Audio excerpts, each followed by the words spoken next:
Hello mga guys, welcome back sa channel.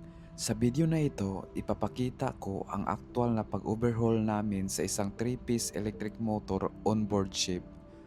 Bahagi ito ng aming preventive maintenance program na isinisagawa kada 2.5 taon upang mapanatiling maayos ang kondisyon ng motor at maiwasan ang biglaang pagkasira habang nasa biyahe.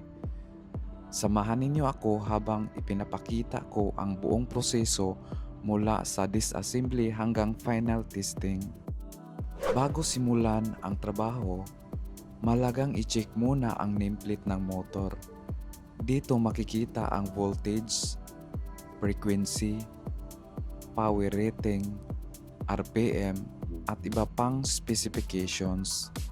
Malaga ito i-verify upang matiyak na tama ang motor na ating ginagawa at para may reference tayo sakaling kailangan sa maintenance records.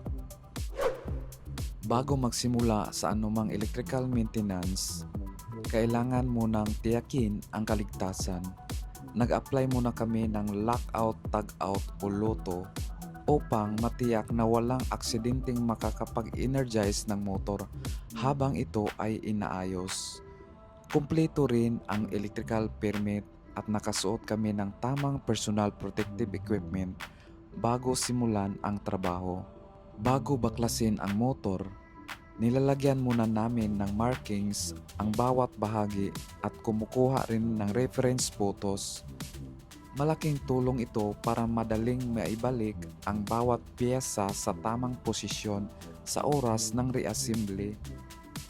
Ang simpleng pagmamarka ay nakakaiwas sa maling alignment at nakakatipid ng oras. Matapos ang markings, maingat naming tinanggal ang mga bolts at end covers. Dahan-dahan ding hinugot ang rotor upang maiwasan tumama ito sa stator windings. Sa bahaging ito, kailangan ng maingat na paghawak dahil ang anumang gasgas o tama sa windings ay maaaring maging sanhi ng insulation failure sa hinaharap. Kapag bukas na ang motor, isa-isang iniinspeksyon ang rotor, stator, shaft, bearing housing at iba pang mechanical parts.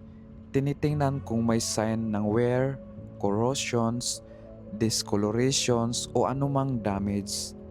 Mahalaga ang inspection dahil dito natin malalaman kung may kailangang palitan bago pa lumala ang problema.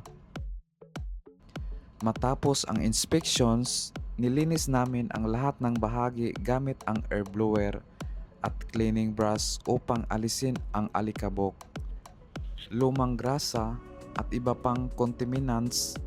Pagkatapos ng paglilinis, nag-a-apply rin kami ng insulating varnish sa motor windings.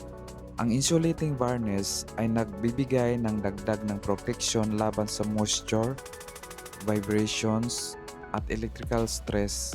Nakakatulong din itong mapanatili ang magandang insulations ng windings at mapahaba ang buhay ng electric motor.